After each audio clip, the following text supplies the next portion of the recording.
네, 안녕하세요. 반갑습니다. 일주일 만에 다시 뵙습니다. 이렇게 저희가 그 연비동 옛날에는 여기 염전이었대요. 그래서 이게 중턱인데 꽤 올라오시는데 익숙치 않으시면 좀 힘드실 것 같기도 해요. 그래도 아까도 저도 올라오면서 굴고자 언덕인가 약간 이런 생각을 했는데 익숙해지시면 아마도 여기서 얻어가시는 신앙의 근육만큼이나 또 신체의 근육을 또 건강하게 가져가실 수 있지 않을까 싶은데 그래도 오시느라 너무 수고 많으셨습니다. 저희가 오늘 두 번째 시간을 시작하게 될 거고요. 오늘 지난번에 인사 이렇게 못 드려서 좀 아쉬웠었는데 실수교회 김재용 목사님께서 이렇게 격려차 와주셨어요. 네, 너무 감사드리고 네, 저희 상평을 위해서 많이 기도해 주시고 아이디어도 나눠주시고 하시는데 너무나도 감사드립니다.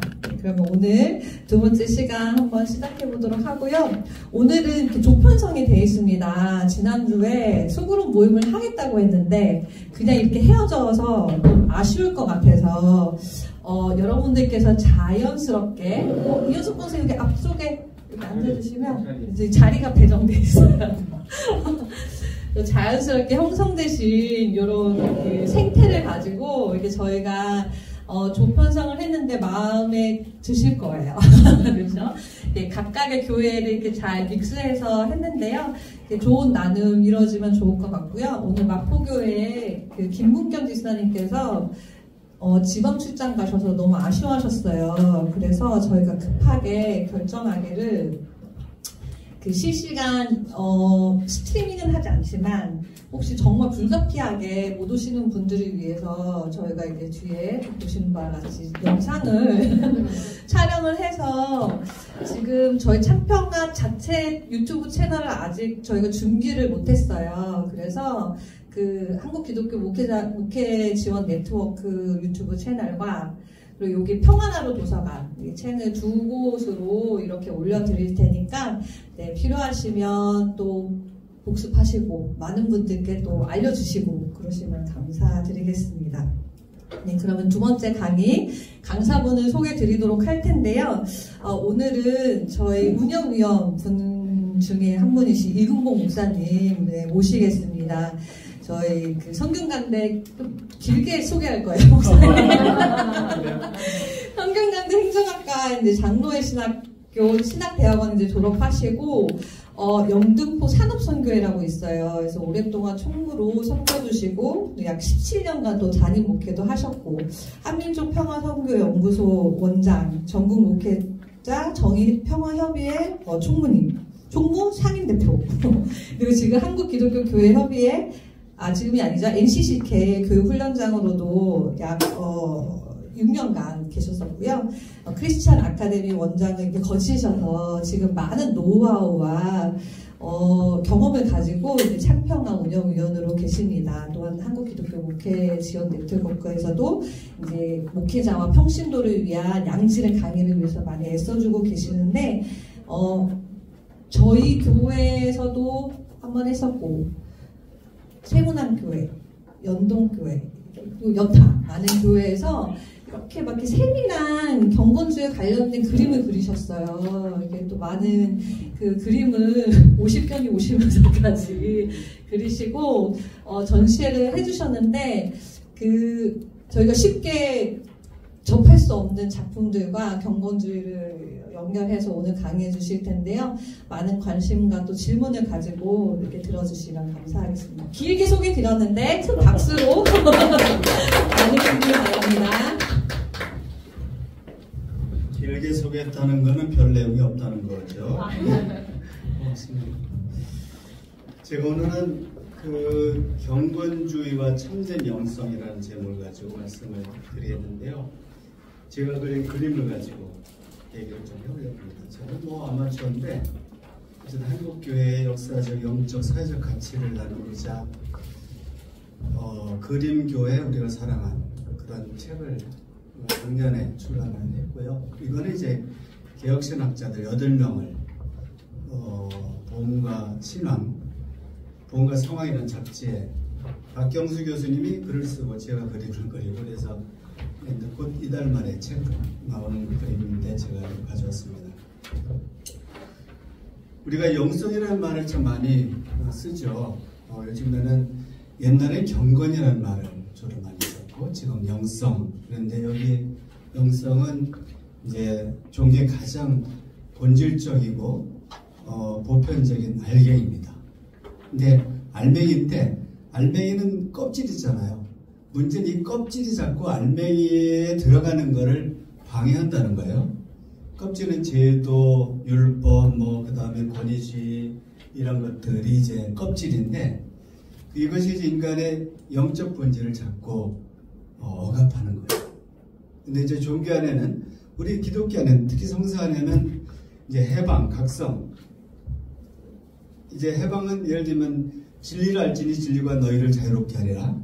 그게 요한복음 8장 32절에 있는 말씀이고 그 다음에 이제 각성을 하는 거는 많이 있죠. 시험에 들지 말게 깨어 기도하라. 이런 말씀이 이제 마태복음 26장 1절에 예수님께서 이제 겟세마네에서 기도하시고서 이제 하신 말씀. 이런 이제 그 해방, 자유, 그 다음 각성 이런 거에 대한 영성이 아주 풍부하게 담겨 있는데 제도화된 종교나 껍질 이런 것 때문에 늘 가려있는 게 문제인데 어쨌든 비판도 많이 하지만은 종교 전통에 보존된 영적 인간관이 계속해서 여전히 의미가 있다고 이제 볼 수 있죠. 그래서 영성은 이제 밭에 묻힌 보물이다. 근데 이거는 밭에 묻혀 있으니까 어떻게 됩니까? 찾아내야죠. 그래서 찾아내야 되는 게 과제이죠. 그리고 이제 영성이라는 말이 굉장히 유행처럼 되는데 개인주의적 영성, 그건 상당히 이기적인 부분인데 그런 점에서는 우리가 개인주의적인 영성을 넘어서서 밭에 묻힌 진정한 영성, 참된 영성을 찾아내는 것이 중요한데 이것을 오늘 제가 경건주의에서 좀 보려고 하는 거죠. 경건주의는 왜냐하면 나중에 얘기했지만은 검증된 영성이거든요. 역사적으로 다 검증이 된 거예요. 우리가 추구하는 이런 영성, 저런 영성들은 검증이 안 된 것들이 많아서 문제가 있는데 제가 오늘 들은 얘기인데 이 코로나 시대에 이제 교회에서 모임을 잘 못하니까 개인적으로 영성 생활을 하고자 하는 욕구들이 커진 것 같아요. 그래서 혹시 여러분 성경을 읽어주는 큰아들이라는 유튜브를 보셨나요? 제가 그 얘기를 듣고서 봤더니 성경을 읽어주는 큰아들, 그래서 시편도 읽어주고 이러는데 제가 오늘 날짜를 보니까 517만 조회수 517만이에요. 그리고 그 회원이 11만 7천 명인 것 같아요. 그러니까 그거 보면은 이게 사람들은 여전히 물질이 발달하고 잘 살게 되고 이런 것지만은 영적인 것 이런 것을 추구하는 것이 다 내재되어 있는데 그걸 어떻게 바르게 찾아놨냐라는 것이 문제라는 거죠. 그래서 제가 경건주의에서 보려고 하는 것은 아까도 얘기했지만 검증된 거다. 그래서 근데 경건주의에 대한 부정적인 오해들이 있습니다. 그러니까 이거는 신비주의다, 너무 열광주의다, 그 다음에 사회적 책임을 회피한 그런 그 내적 지향, 너무 내적 지향인 그런 개인신앙이다. 그 다음에 역사성을 무시한 그런 주관적 신앙이라는 오해가 있죠. 근데 이렇게 제가 쭉 저하고 같이 얘기하다 보면은 이게 경건주의의 가장 올바르고 참된 영성이 있다는 것을 같이 배우게 될 것입니다.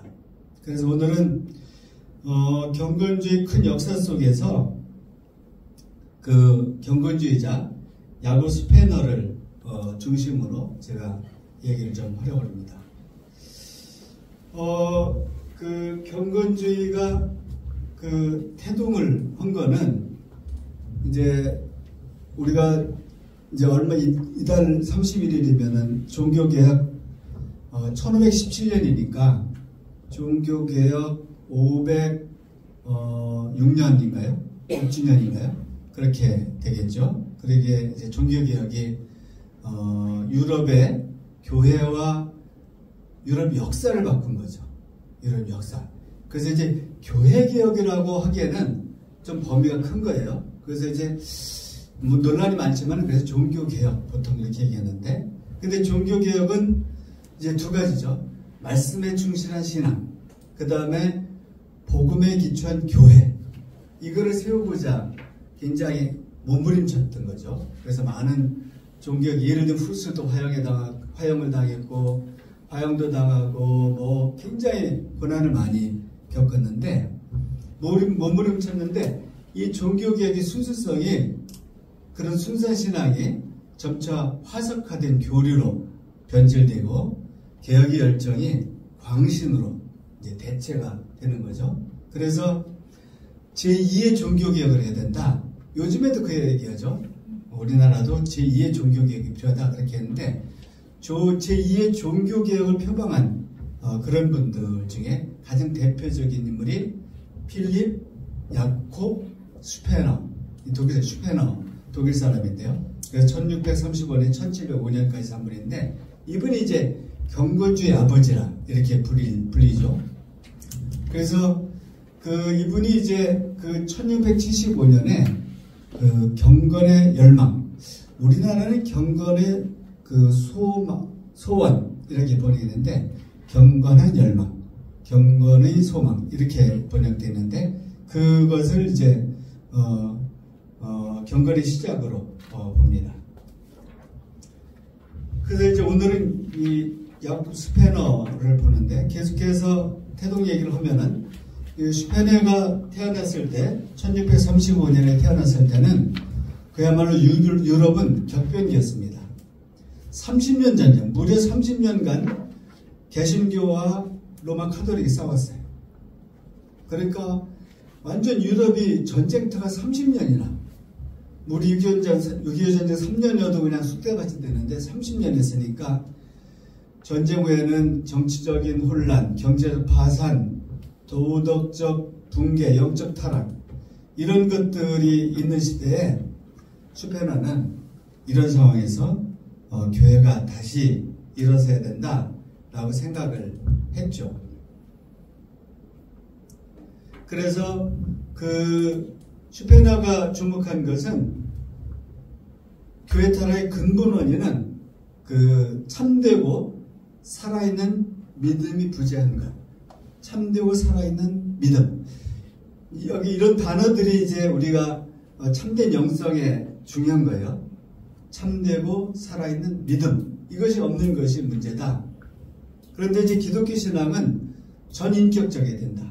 우리가 신앙하면은 감성적으로만 흐를 수도 있는데, 다 좋다 그죠. 감정적으로 흐를 수도 있는데, 감정도 필요하고, 그 다음에 지성도 필요하고, 무엇보다 의지, 이 세 가지 요소가 있어야 된다.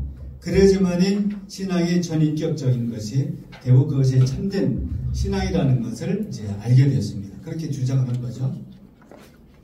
그래서 이 경건주의를 정의를 한다면은, 성령을 통하여 하나님 말씀이 사람 움직여서 총체적으로 삶을 변화시키는 운동, 이것이 이제 경건주의다 이렇게 말할 수가 있습니다. 그래서 그 뒤에 보면은 같이 한번 읽어볼까요? 그 뒤에 온전한 성화, 여기부터 온전한 성화를 지향하는 성결운동, 선교를 지향한 평신도 운동, 신앙의 역동성을 중시한 작은 모임 운동, 설교와 신앙 계층을 지향한 하나님 말씀 운동이다. 여기 보면은 이제 운동자가 붙었잖아. 무브먼트가 돼야 된다. 그러니까 성결운동, 그 다음에 평신도 운동, 그 다음에 작은 모임 운동, 그 다음에 하나님 말씀 운동. 이게 이제 그 경건주의의 핵심적인 내용인 거죠. 그러니까 경건주의가 우리가 중요한 거는 그냥 지식으로 끝나는 것이 아니라 그게 삶으로, 또 내지는 같이 흐름을 만드는 운동이 되어야 된다는 것을 강조했다는 것이 굉장히 중요하죠. 그래서 이 경건주의는 참된 영성을 회복하는 가장 바른 길이다. 왜냐하면 아까도 얘기했지만 경건주의에는 이미 역사적으로 검증된 참된 영성이 거기에 담겨 있다는 것이죠. 그래서 야곱 슈페너를 중심으로 좀 말씀을 드리면은, 이게 이제 그 슈페너가 그 공부를 했던 스트라스부르, 프랑스 남쪽에 있죠. 옆에 이제 스위스 가까운 스트라스부르, 거기 에서 이제 태어났는데, 거기 공부한 이게 이제 스트라스부르 대학의 전경입니다. 제가 이거 그릴 때 요 기둥 사이에 저기 몇 개 있는 건지 다 씌는 거예요. 창문 틀이 몇 개인지.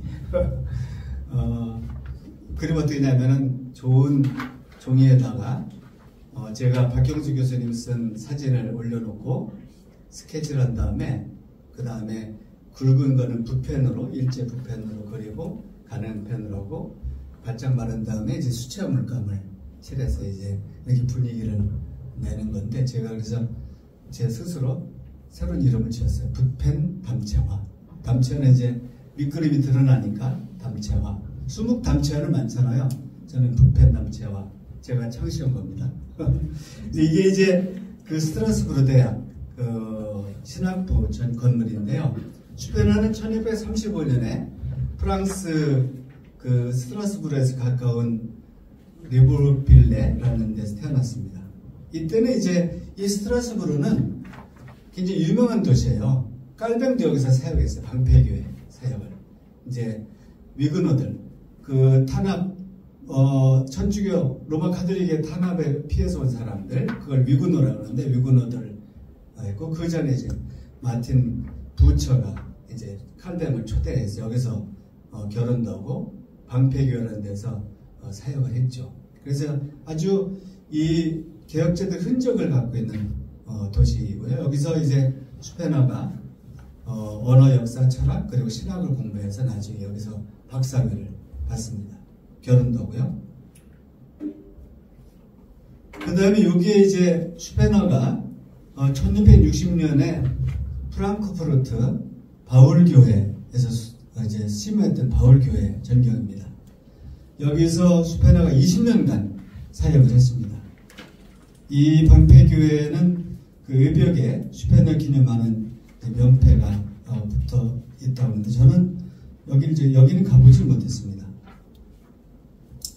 그래서 이 방패교회가 이제 중요한 거는 20년간 목회하면서 어떻게 하면은 참된 그리스도인의 삶을 살 것인가라는 그런 고민을 하다가, 중요한 건 아까도 모임 얘기했잖아요.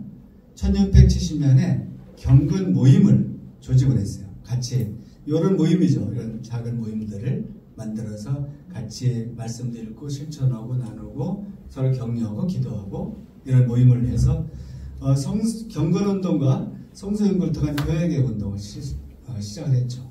그래서 그 경건한 열망이라는 슈페너의 중요한 책, 여기서부터 이제 경건주의 시작이 되는데, 여기서 개혁안들이 이제 나와 있는데, 이거 보면은 같이 보면은 성서 연구에 전념할 것.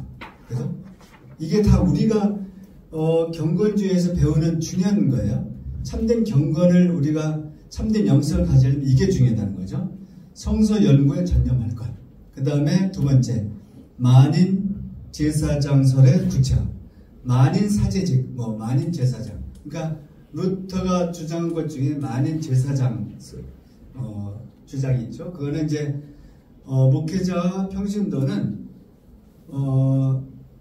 역할이 다를 뿐이지 신분적인 차이가 있는 건 아니다.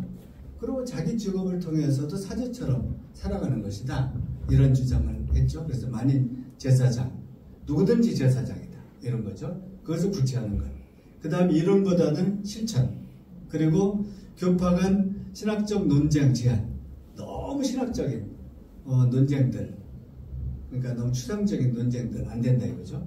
그 다음에 경건의 실질적 구현에 초점을 둔 신학수업도 경건의 실질적 구현, 거기에 이제 초점을 맞춰야 된다. 그 다음에 설교의 초점 변화. 전체적으로는 그 삶의 개혁에 수반하지 않은 교리에 대한 통렬한 비판.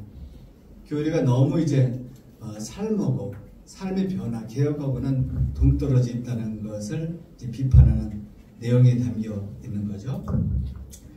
그 다음에 그 니콜라이 교회, 베를린의 니콜라이 교회 굉장히 규모가 크죠. 이 니콜라이 교회는 슈페너가 마지막 6년간 사역을 했고, 이 교회에 이제 감독으로 사역을 했는데, 이 니콜라이 교회에서 사역할 때 그의 영향력이 아주 최고조로 도달을 했다고 합니다. 근데 여기서 이제 슈페너는 원래는 신학교 교수가 되고 싶어 했어요. 그런데 이제 목회자로서 일생을 살았고, 독일에서는 가장 훌륭한 목회자로 존경을 받았고요. 계속 얘기했지만은 그의 대표적인 저서인 경건한 열망, 이것도 이제 그의 목회 20년, 6년 이런 목회 경험에서 탄생을 한 거죠. 근데 여기서 두 번째 칸, 요거 보면은 여러분들 조금 신나죠? 교회가 개혁되기 위해서는 먼저 목사가 개혁돼야 된다. 이게 맞는 것 같아요. 저도 이렇게 안수받은 지가 85년이니까 거의 이제 40년이 되는데, 이게 교회가 개혁되려면은 목사가 바뀌어야 된다는 생각을 날이 갈수록 더 하고, 그래서 제가 아까도 소개했지만 2008년부터 주로 목회자 교육을 해왔습니다. 한국기독교교회의 교육훈련원장, 그 다음 크리스천 아카데미 원장, 지금 목회자 네트워크 원장, 주로 이제 목회자 신학생 교육을 주로 하는데, 저도 이제 목회 재밌게 하다가 이게 한국교회가 바뀌려면은 목회자가 바뀌어야 되는구나 해가지고, 제가 17년 목회한 교회에서 교우들한테 죄송합니다, 제가 이제 그만하겠습니다라고 하고서 이제 이런 사역을 시작을 했는데, 제대로 하는지 모르겠어요. 어쨌든 올바르게 교육을 받은 그런 경건한 목사 양성에서 교회가 개혁된다라는 아주 확고한 신념을 가지고 있었던 거죠. 그래서 이분은 1694년에 할레 대학교, 이게 드레스덴에서 좀 라이프치히, 독일의 라이프치히라는 유명한 도시, 그 도시에서 가까운 데 있는데 거기에 이제 설립을 했고요. 1705년에 이제 베를린 세상을 떠났습니다. 이 경건주의 아버지예요. 이분이 아주 슈페너가 중요하죠. 그 다음에는 이제부터는 프랑케 얘기를 좀 해보겠습니다. 그 제자이자 친구인, 그래서 실제로 이 프랑케가 슈페너의 개혁을 실천에 옮긴 분입니다. 실천에 옮긴 그런 분이고요. 그래서 이 1663년에 프랑케가 탄생을 했는데 체험적인 신앙을 이제 받겠습니다. 여기 이제 동상은 이게 할레 대학교에 있는 재단은 소유의 이제 동상인데, 두 아이를 같이 이제 만든 동상이죠. 그래서 이 슈페너 친구이고 제자인 이 프랑케가 슈페너가 이제 생전에 제안했던 경건적인 삶을 실제로 산 사람입니다. 그래서 이 프랑케의 영성은 탈세속적이고 신비적인 중세 수도의 영성하고는 구별이 된다고 그러고요. 오히려 수도는 좀 물러가 있는 거 아닙니까? 저도 아시시 수도원도 가보고 이탈리 여러 수도원 2019년에 다른 종교인들과 같이 이탈리아에 있는 수도원 기행을 여러 군데 해봤는데 되게 이제 물러가 있죠. 그죠? 네, 산속에 있든지 도시에 떨어져 있든지. 그러니까 그런데 이제 프랑케는 세상 안에서 적극적인 변혁을 시도를 했죠. 그러고 이제 실천을 했죠. 그래서 그런 점에서는 이 프랑케가 당시에 이제 신비적이고 그 다음에 탈세속적인 그런 이제 수도원의 영성과는 굉장히 차이가 있죠. 물론 성프란시스 중요하죠. 그런데 이제 그와는 좀 결이 틀린 거죠. 근데 이 실천이 두 가지 면에서 이제 분명했는데, 하나는 이제 교육, 하나는 사회복지. 그래서 이제 교육은 이 슈페너가 기숙학교를 만들어서 운영을 했고, 그다음 복지는 고아원을 세워서 구체적으로 사랑을 실천한 거죠. 그래서 이 경건주의는 그 할레 대학을 중심한 이 경건주의는 세상에 대한 실천적이고 행동적인 경건을 보여주죠. 그러니까 우리가 경건, 영성하면은 그냥 조용히 말씀 읽고 묵상하고 기도하고 이런 거 생각하는데 삶의 구체적인 자기 현장에서 그 사회 속에서 그것이 드러나야 된다는 거죠. 구체적으로 변화로 드러나야 된다라는 거죠. 그래서 이제 그 프랑케가 도달하고자 하는 것은 여기 나왔듯이 개인의 변화를 통한 사회 변형. 이게 중요하죠. 개인의 변화를 통한 사회 변형. 그러니까 개인의 변화 없는 사회 변혁은 나중에 도루묵이 되는 거예요. 다시 원위치 가요. 그리고 그러니까 사회 변혁이라는 거는 같이 가야 되는 거죠. 우리 개인이 변화되고 이 변화된 개인을 통해서 사회가 변화되고 이제 이래야 된다는 거죠. 그래서 그의 이제 이 프랑케의 그런 경건주의는 전인적인 구원. 그러니까 하나님과 관계에서만 우리가 인정받는 것이 아니라 이웃과 사회 관계 속에서 하나님의 자녀답게 그리스도의 제자답게 인정을 받아야 된다라는 거죠. 그것이 이제 전인적 구원이다 이거죠. 우리가 보통 이제 개인적인 구원 이런 것들만 찾는데 그렇습니다. 그래서 이 프랑케는 굉장히 중요한 인물이에요. 그 다음에 이 지붕이 빨간 집. 이게 집이 제가 그림을 이제 보면서 이 사진을 보면서 야 굉장히 크다, 굉장히 부자인가 보다라는 생각이 했는데 이게 그 유명한 진젠도르프의 생가입니다. 여러분 여기 오늘 슈페너, 프랑케, 진젠도르프는 다 낯선 이름이죠. 여러분들이 아는 거는 루터, 알벤 뭐 이런 이름은 좀 낯익은데 이분들 굉장히 낯설잖아요.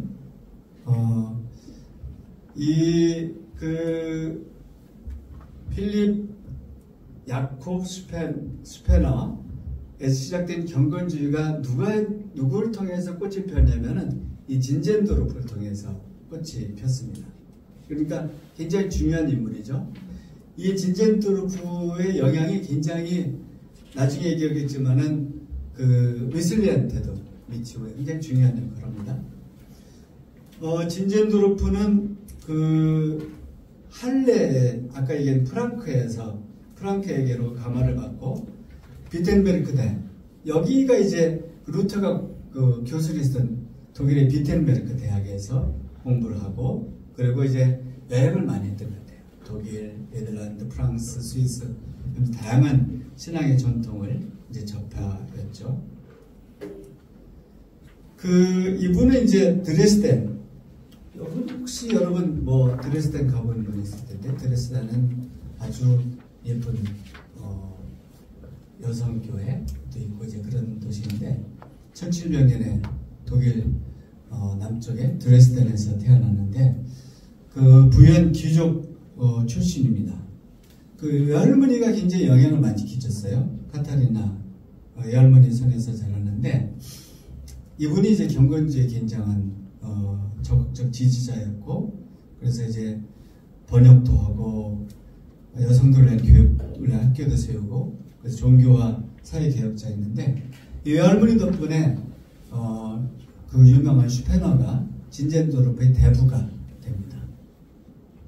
근데 결정적으로 중요한 거는 1722년에 진젠도르프가 모라비아 형제들을 만납니다.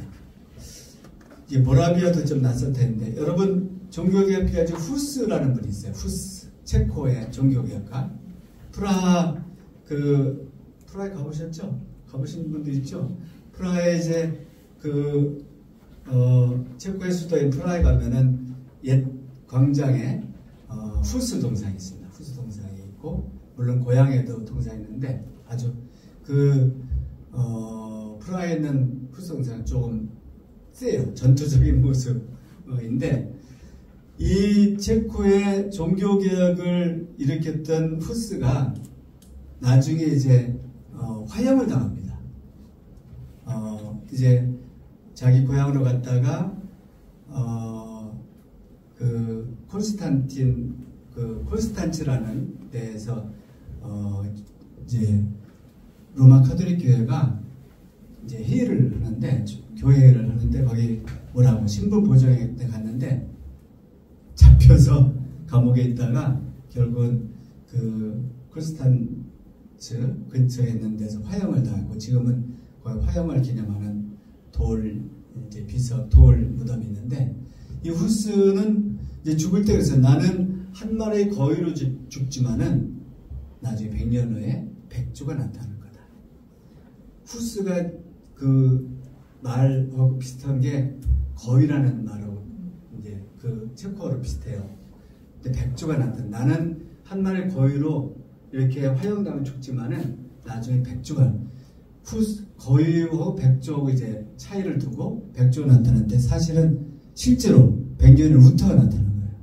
루터가 나타나, 이제 백조로서 루터가 나타나서 이제 종교개혁을 이제 본격화한 거죠.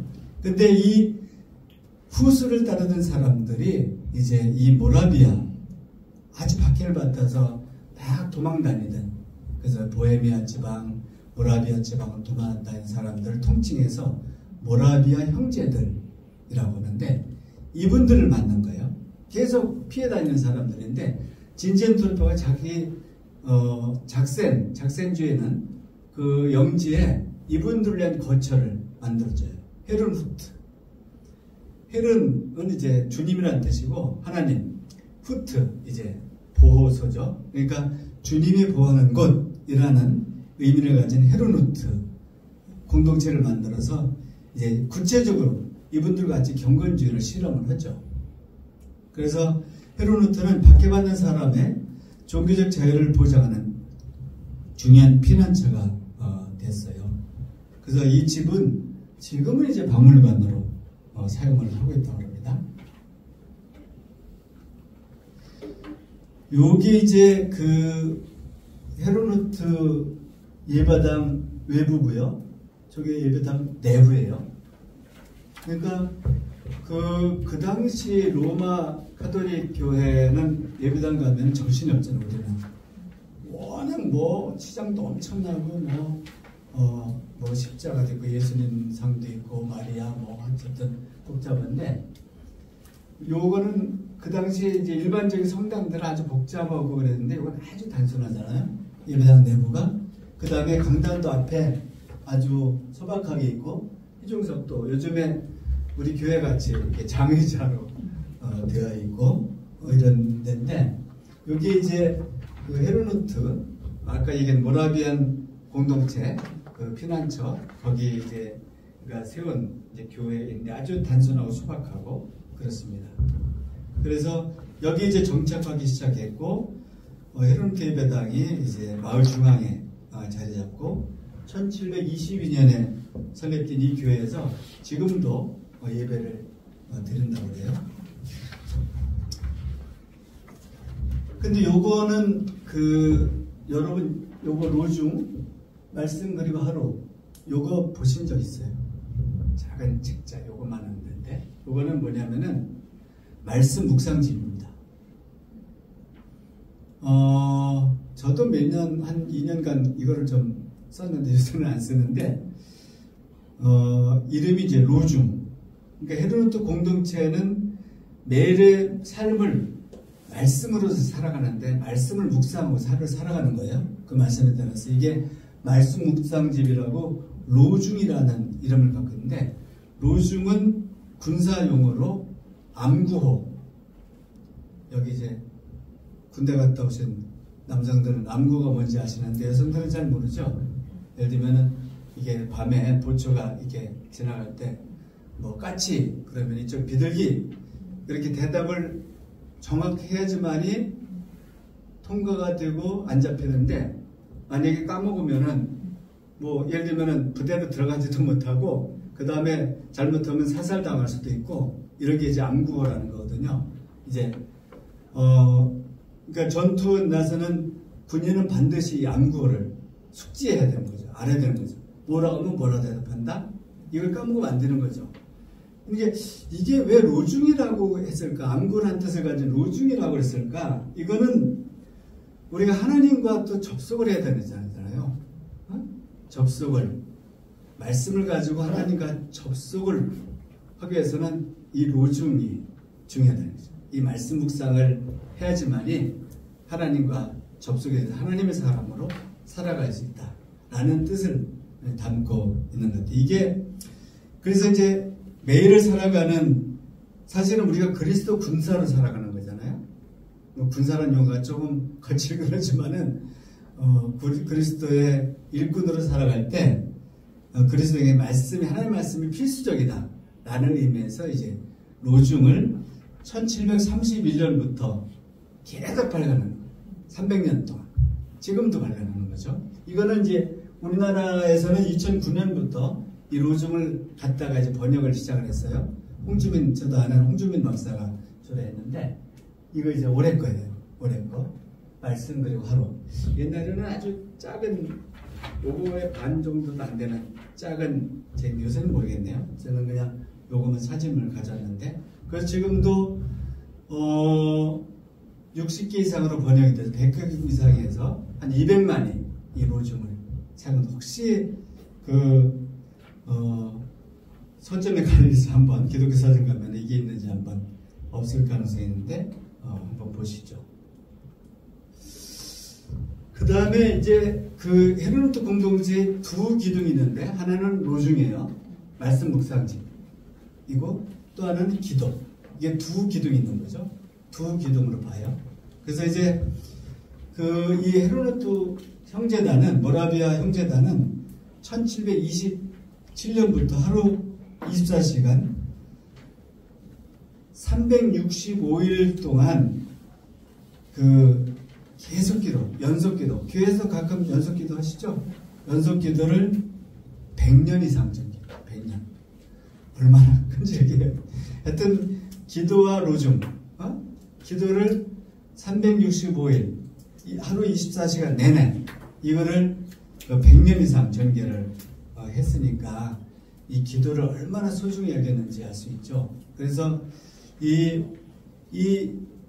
헤르노트 피난민들은 여러 박해를 받으면서 모인 사람인데, 이 기도가 그 피난민을 하나의 공동체로 연합을 시켰고, 이 기도가 이 헤르노트를 이제 선교 공동체로 이제 세워냈다는 거죠.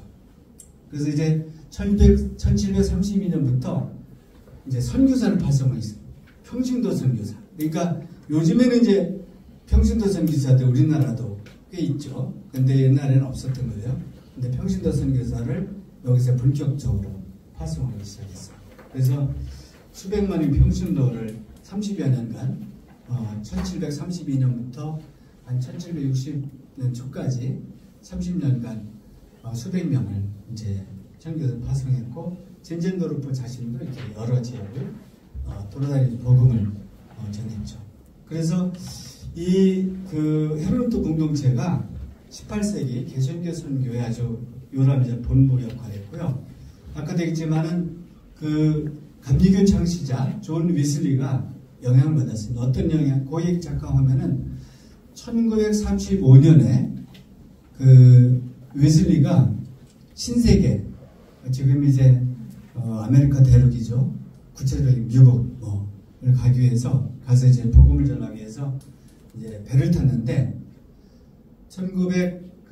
그때 배를 타다가 거대한 풍랑을 만나가지고 배가 언제 가라앉을지 모르는 그런 상황인데, 자기도 불안해서 막 떨고 그러는데, 이렇게 보니까 저 건너편에 한 무리가 아주 태연하게 평화롭게 기도하고 찬송을 부르는 거예요. 그 와중에 배가 언제 넘어질지 전복될지 모르는 그 상황에서 충격을 받은 거예요. 왜냐하면 웨슬리는 딴에는 굉장히 경건한 사람이라고 자부하고 그런 사람인데, 그래서 이제 웨슬리는 아주 대단한 분이잖아요. 실전도 많이 하고 말씀도 많이 읽고 그 다음에 뭐 개혁운동도 많이 하고 감옥도 많이 가서 신방도 하고 나중에 이제 감리교가 창시가 되잖아요. 그래서 놀래가지고 가서 이제 물어본 거죠. 누구시냐 그랬더니 모라비아 형제들이었어요. 아까 체코에서 박해를 피해서 도망다니던 그 형제단, 모라비아 사람 형제단을 뭔가 발견하고 많이 감동을 받아서 나중에 영국 돌아가서 그분들을 찾아서 이제 그분들한테 이제 영향을 저기 많이 받았다고 그러죠.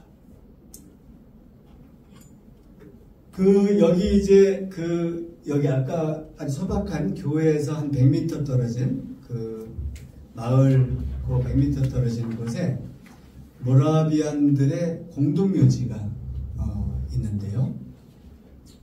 한 6천여 명이 묻혀있는 굉장히 큰 땅인가 봐요. 거기 이제 진젠트로프 부부도 그 가운데쯤에 있고, 저도 뭐 사진을 봤는데 거기도 있고. 그런데 여기 이제 좀 더 걸어가면은 후트베르크, 이게 이제 후트베르크라는 이제 언덕이 있고요. 그래서 이 후트베르크는 기도의 탑이 있는데 여기서 120년간 24시간 릴레이 기도를 한 것으로 유명을 하다고 해요. 여기서 이제 모여서 릴레이 기도를, 연속 기도를 한 거죠. 그래서 계속 얘기지만은 기도와 말씀 묵상집, 로중, 이것이 이제 헤르노트 공동체를 떠받치는 중요한 기둥 역할을 한 거죠. 그래서 이 기도가 이 공동체를 이루게 했고, 전 세계 수백 명의 평신도 선교사를 파송하는 힘이 되었습니다.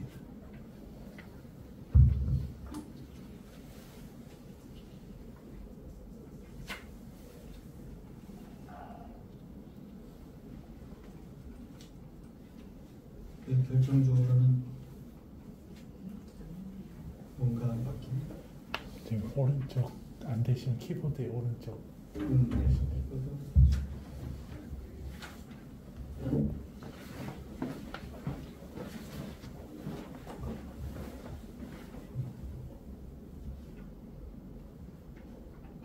예. 그러면은 우리나라에서는 이제 경건주의가 어떻게 작동을 해야 될까라는 것을 결론적으로 좀 말씀을 드리면은, 여러분도 알다시피 한국교회는 지금 굉장히 어려움을 겪고 있죠. 여러분이 우리가 속한 예장 통합교단이 한 해에 5만 명씩 교회가 줄어들고 있습니다. 5만 명은 대단한 숫자예요. 500명 되는 교회 몇 개입니까? 100개. 500명 되는 교회 100개씩 사라지는 거니까 엄청난 숫자죠. 그래서 한때는 뭐 300만 이제 운동도 했어요. 우리 통합교단이. 근데 지금은 계속 이제 추락하는데, 근데 요즘 이제 코로나 시대에 어떤 말도 있으냐면은 사회적 거리두기라는 말이 있었는데, 그때 말 중에 하나가 교회와 거리두기, 이런 말도 있었어요. 교회와 거리두기. 이런 정도로 이제 사회적 신뢰가 많이 떨어졌죠. 그래서 그러면 어떻게 이제 한국 교회를 회복하고 새롭게 나갈 건가? 라는 측면에서 저는 경건주의를 다시 한번 주목을 할 필요가 있다.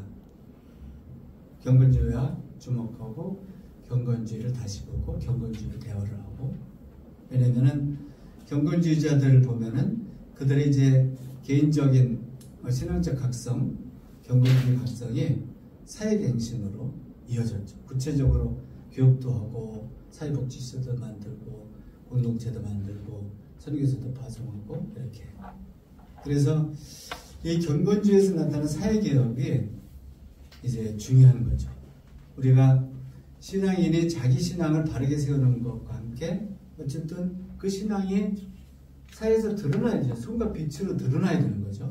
드러나야 되기 때문에. 그래서 한국교 개혁이 계속해서 이제 길을 잇고 있죠.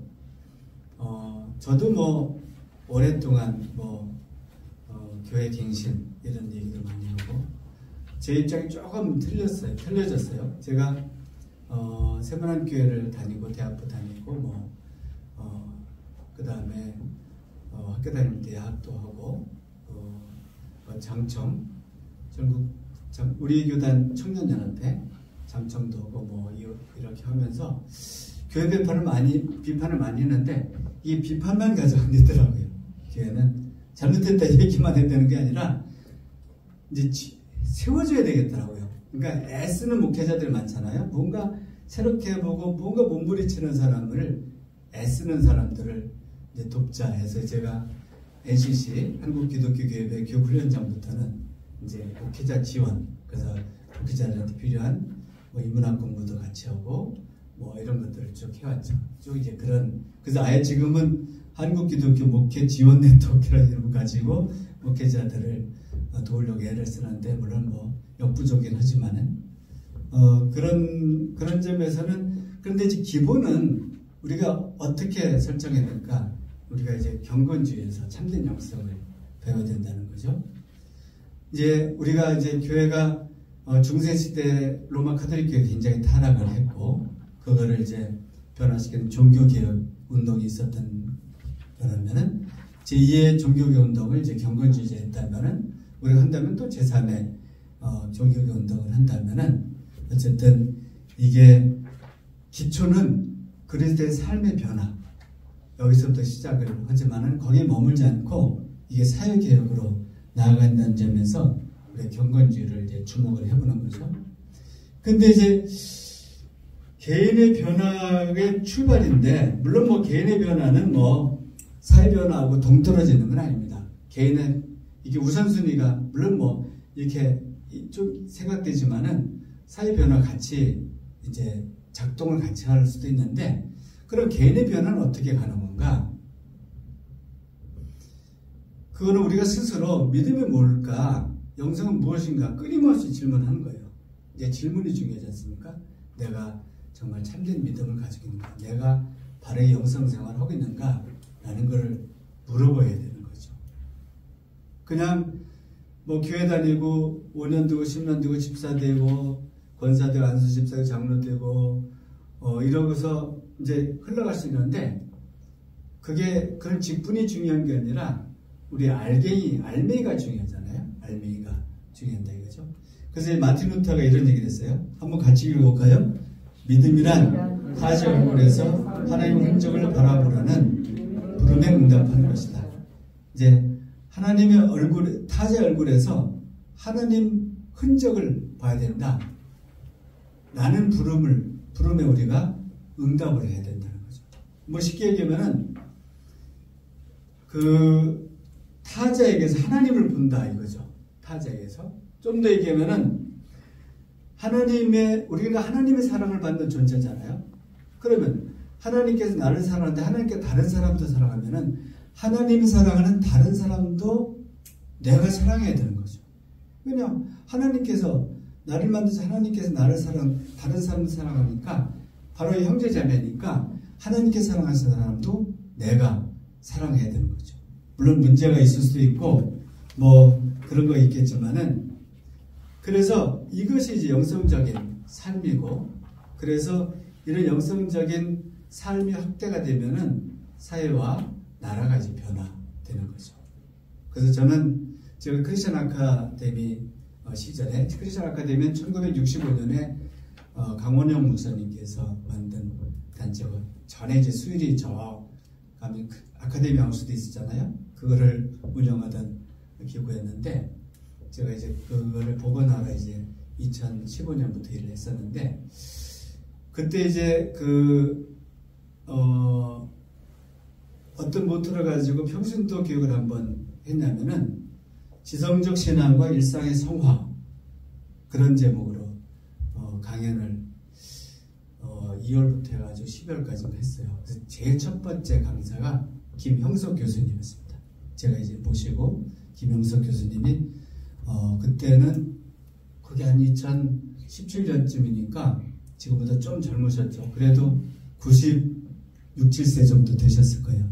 근데 저희 집이 연희동인데 연희동에 그 앞에 원철교회라고 있는데 거기 카페에서 만났으면 좋겠대요. 교수님 한번 뵀으면 좋겠다 그랬더니 거기서 이제 몇 분들 같이 만나서 강사 요청도 하고 그래서 첫 강사였어요.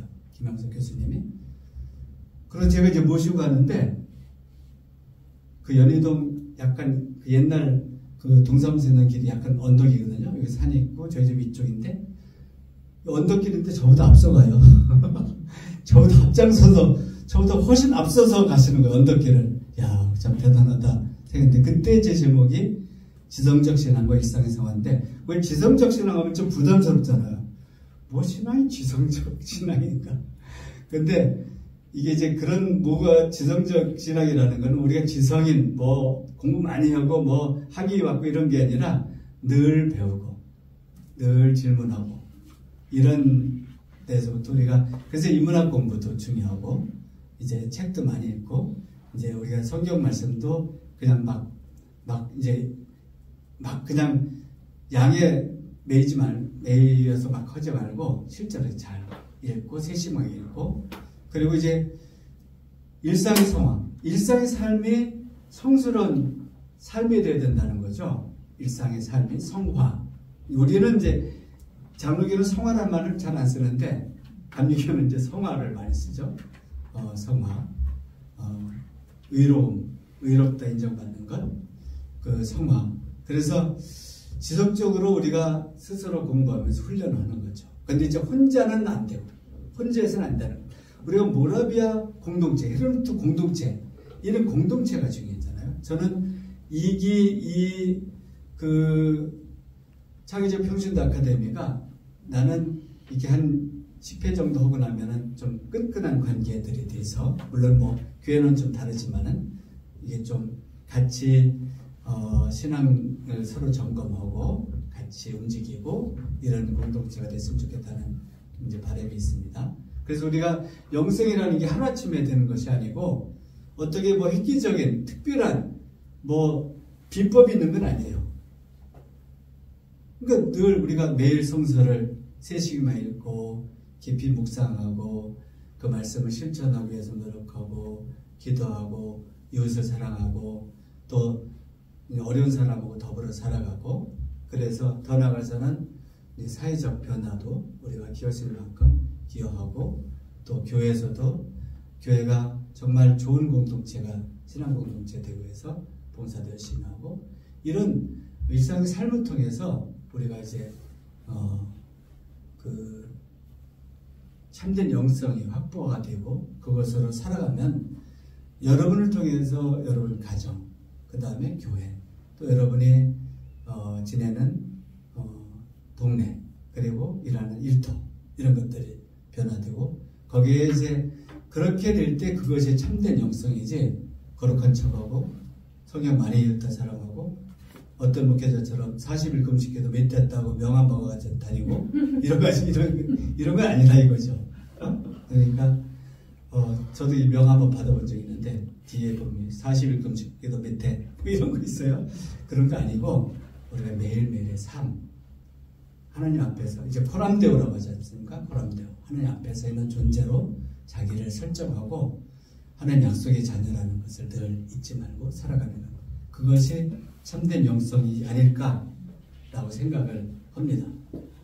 사실 오늘 이 야곱 스페너 전공자인 지영은 목사님 하셔야 되는데 워낙 뭐 일정이 많으셔서 제가 그림도 이거 그려서 한번 그림을 통해서 얘기해 보면은 좀 더 좋지 않을까 생각을 하고 그래서 이제 그림을 통해서 얘기를 했습니다. 마지막에 이제 시간이 됐는데 속으로 해서 여러분 여기서 이제 같이 나눌 주제는 그냥 오늘 강연에서 여러분들이 특별히 배운 거 깨달은 거 이게 뭘까? 그 다음에 그러면 그거를 또 어떻게 실천할 건가를 이제 나누는데 좀 부담스러운가요? 그냥 대화한다, 가족 서로 대화한다 생각하고 하시고 한 분 정도가 좀 이렇게 기록을 해서 한 20분 정도, 한 10분 전까지 한 25분 정도 말씀 나누시고 8시 50분에 한 분씩 잠깐 나와서 발표하시고 제가 마무리하고 다음 주 광고 그렇게 하겠습니다. 오늘은 여기까지 하겠습니다. 고맙습니다.